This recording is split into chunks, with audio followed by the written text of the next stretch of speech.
Within the medium of racing games, I have seen some truly monumental leaps forward in the last decade, with racing simulators like Gran Turismo offering experiences so realistic that real-world pros use them as a training simulation.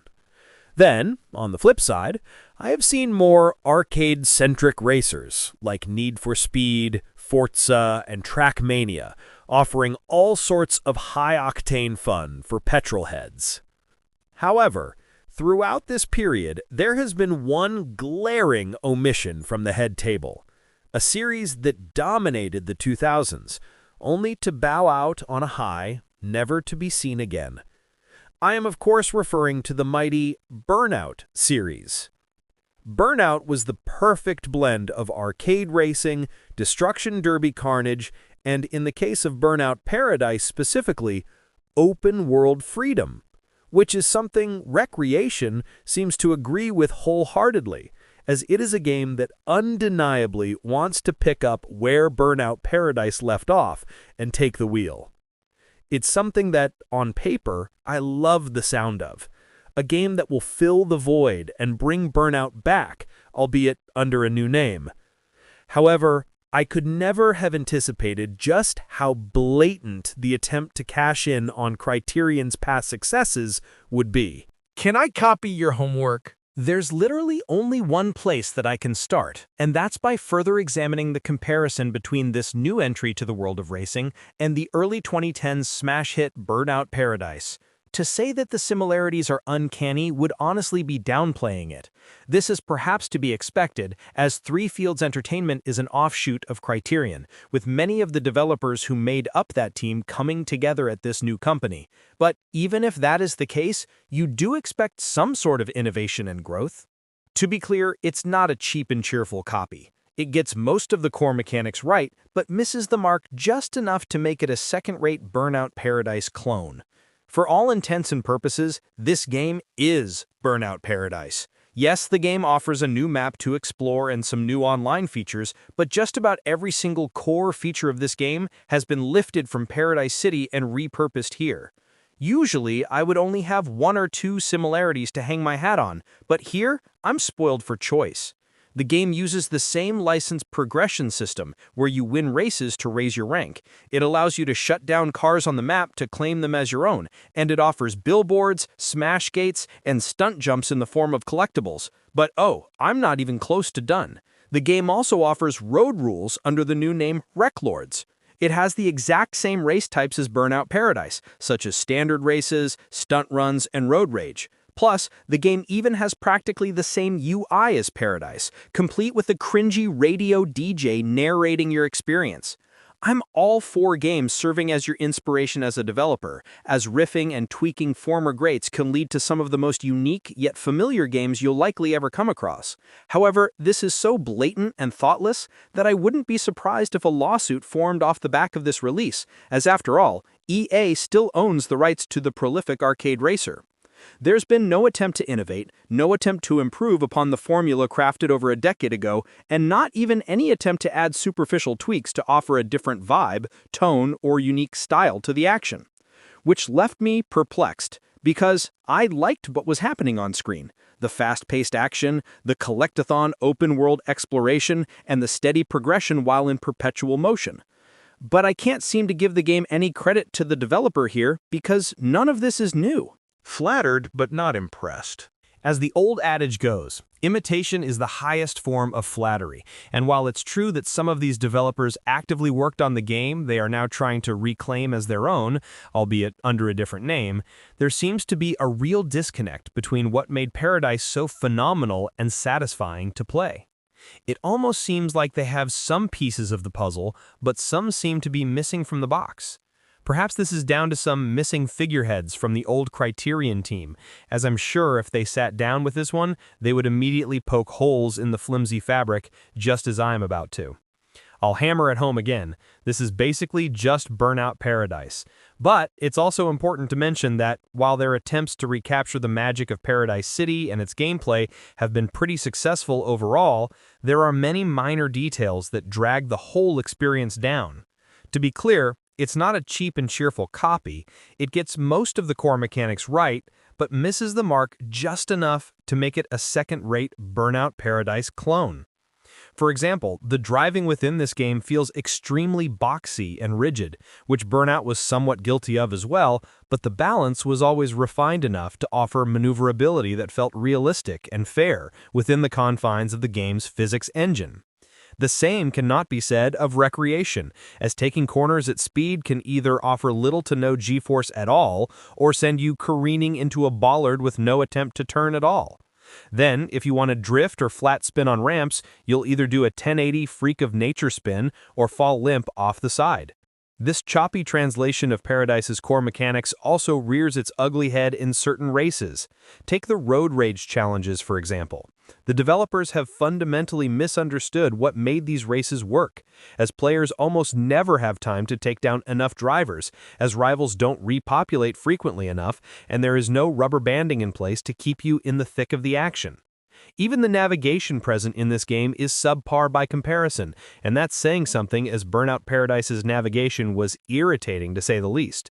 But at least you had blinking road signs, blinkers on your car, distance trackers, and more to guide you through each race at blistering speed. Here, you just have to fly by the seat of your pants and hope you don't take a wrong turn. Plus, the whole checkpoint system goes against something that made that trade-off worthwhile in Paradise. Paradise encouraged you to take risks, go through shortcuts, and cut corners. In contrast, Wreckreation has hard checkpoints that not only block your view of the road ahead entirely, but force you to follow the course to the letter. Heck, the game can't even get car damage and crashes right, as the crashes aren't anywhere near as detailed, visceral, and gruesome as Paradise, despite much more modern tech at their disposal.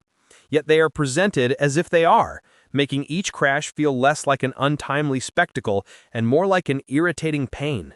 In short, it's a game that will undoubtedly scratch the itch for anyone who wants to fill that burnout void in their life, but it's also a game that dilutes and misunderstands a lot about what made this format so fantastic in the first place. Grass isn't green, girls aren't pretty. I can only apologize for the constant Burnout Paradise rhetoric here, but when a game blatantly sets its stall out like this, I feel like I'm backed into a corner and forced to rate it based on the merits of its predecessors. So with that in mind, let's compare Paradise City to the more rural and plain expanse that Wreckreation offers. I'll give credit where it's due here. Albeit using the same Paradise blueprint, the team has done a pretty good job of creating an open world where players can maintain blistering speeds, perform stunts seamlessly as they go, and explore everywhere without even considering tickling that brake pedal. It just feels like a game that is too bloated and big for its own good, and a more densely packed and detail-rich world would have done wonders. That said, there is a certain disconnect I felt when exploring this open world, simply because when you zoom out from what is immediately oncoming and take a look around, you immediately notice that this world is devoid of any personality or charm. There are no real notable landmarks to center you as a player, to get your bearings, and there's little to no variety in terms of the different portions of the map you explore. And there are so many huge open spaces just begging to be filled. I do have to caveat that, thanks to the game's focus on live service and player creation, I can only assume that these open spaces are intentionally left for players to mess around with, but that does little for the single-player experience, and also feels like a real gamble, as a player base is never guaranteed. It just feels like a game that is too bloated and big for its own good, and a more densely packed and detail-rich world would have done wonders, as this world is about as forgettable as it gets. I have to concede that the game looks the part, but I feel like even that is something I have to row back on slightly, as just about any game that uses UE5 as this game does will look great regardless, and it's down to the design and unique stylization of the game to get the most out of said engine, something that this game sorely lacks. It's all a little too sparsely packed and unmemorable to leave a lasting impression, leaving much of the heavy lifting to the player base. Don't build it, and they might come. As mentioned, the world is very sparsely packed, and that's because Wreckreation wants to toe the line between a single-player racer and an online creation station for racing fans. As a single-player experience, I was left a little cold. But if anything is going to save this game, it's these creative aspects and online functions. Wreckreation borrows from a number of different online entities and tweaks these mechanics to fit into their high-octane world, with a live drag-and-drop format that allows you to set the stage for your own crazy stunts with various collectible assets, and the ability to create your own skytracks and races, akin to games like Trackmania. I would love nothing more than to launch into a cynical rant about the nefarious nature of a live service model that effectively puts the player base to work to sustain the game. But in a freak turn of events, this is by far the most engaging and unique set of tools this game has to offer, and you can really see the potential, albeit dependent on players engaging in droves. Much like with recent objectively solid live service title, King of Meat, I can't see it ending in any way but one: a paltry number of players hopping in, the single-player experience not being refined or engaging enough to hold that audience, and the game effectively being dead in the water inside the opening few weeks after launch, which, much like the other title mentioned, would be a shame, as there is something here. But the barrier to entry is quite simply bums and seats. And I just don't see enough players getting behind the wheel to make this work the way the developers intend. Closing comments. I can't deny that I liked my time spent playing Wreckreation. The high-octane action, the blistering speeds, and the open-world freedom all come together to offer a format that I adore. However, I can't in good conscience attribute much of this to this game, as it's about as blatant a copy I have ever seen, lifting Burnout Paradise's mechanics, UI, race types, and progression almost note for note.